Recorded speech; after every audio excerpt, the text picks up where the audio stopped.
দ্বীপ পাড়ের অপূর্ব সুন্দর শহর শ্রীলঙ্কার গল। এই শহরের চারপাশে যেমন জনমানব শূন্য প্রায় সমুদ্র, তেমনি শহরের প্রবেশদ্বারে আছে আইকনিক ডাচ ফোর্ট। পরিষ্কার পরিচ্ছন্ন এই শহরে দেখা মেলে না ট্রাফিক পুলিশের। সহজলভ্য বাহন হিসেবে যেমন আছে টুকটুক, তেমনি শহর জুড়ে আছে ইতিহাস ঐতিহ্যের সব নিদর্শন। গল ঘুরে বিস্তারিত জানিয়েছেন হাসান আল মারুফ। শ্রীলঙ্কার দক্ষিণে ভারত মহাসাগর তীরবর্তী অপার্থিব সৌন্দর্যের শহর গল। সমুদ্রের কোল ঘেঁষে গড়ে ওঠা এক জনপদ। নয়নাভিরাম সমুদ্র তটে নীল জলরাশি, পাশেই মাথা উঁচু করে শহরকে আগলে রেখেছে ডাচ ফোর্ট। তার সামনেই গল আন্তর্জাতিক ক্রিকেট স্টেডিয়াম, বিশ্বের অন্যতম মনোরম লোকেশনের এক ক্রিকেট মাঠ। এক পাশে ঢেউ খেলানো সমুদ্র, অন্য পাশে শতাব্দী প্রাচীন দুর্গ। গল ঘুরে দেখার জন্য সবচেয়ে সহজ বাহন টুকটুক। বাংলাদেশিদের জন্য পরিচিত নাম সিএনজি বললেও ভুল হবে না। এখানকার টুকটুকগুলো একটু ভিন্ন, বেশিরভাগই রঙিন। কিছু কিছুতে আবার ট্যুর গাইড হিসেবেও কাজ করেন চালকরা। গলফোর্ট মূল আকর্ষণ হলেও অসংখ্য বিচ আছে গল জুড়ে। উনাউটুনা, জাঙ্গাল বিচ, মিরিসা কিংবা থালপে, যেখানে নেই কোনো কোলাহল, বেশিরভাগই যেন জনমানব শূন্য। বিশেষ করে ভোর কিংবা গোধূলি বেলায় এসব সমুদ্র তটে দাঁড়িয়ে থাকলে মনে হয় গোটা সাগরটাই যেন কেবল আপনারই জন্য। ফোর্টের এক প্রান্তে আছে শহরের সবচেয়ে পুরনো লাইট হাউস, সেটিও জনপ্রিয় এক পর্যটক কেন্দ্র।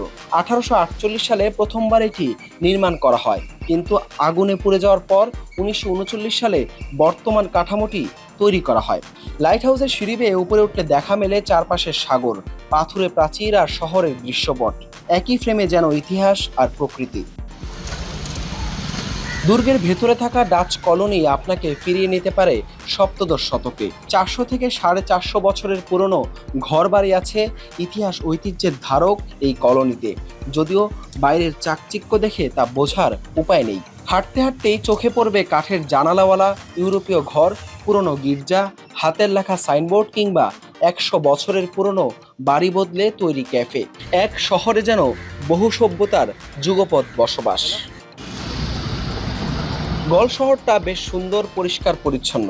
খুব একটা দেখা মেলে না ট্রাফিক পুলিশের, প্রয়োজনও হয় না। ট্রাফিক সাইন দেখেই দাঁড়িয়ে যান চালকরা।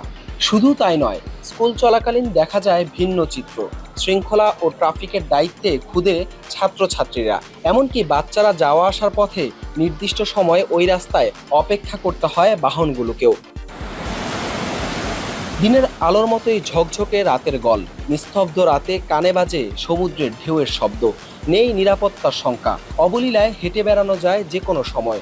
সিজনে যেমন প্রতিদিন থাকে হাজারো মানুষ, তেমনি অফ সিজনে একেবারেই শান্ত। গল এমনই এক শহর যেখানে প্রতিটি কোণায় গল্প লুকানো। কখনো তা উপনিবেশিক স্মৃতি, কখনো তা সমুদ্রের নিঃশব্দ ডাক। শুধু চোখ নয়, মন দিয়ে দেখলেই গল তুলে ধরে তার আসল সৌন্দর্য। ইতিহাস, ঐতিহ্য, সংস্কৃতি কিংবা সৌন্দর্য, যে কোনো দিক থেকেই আপনাকে মুগ্ধ করতে বাধ্য ছোট্ট এই শহর গল। প্রথম টেস্ট শেষ, গলে বাংলাদেশের যাত্রাটাও শেষ। প্রাপ্তি অপ্রাপ্তির হিসেবটা বন্ধ করে পরবর্তী গন্তব্য এবার কলম্বো। হাসান আল মারুফ, যমুনা স্পোর্টস, শ্রীলঙ্কা।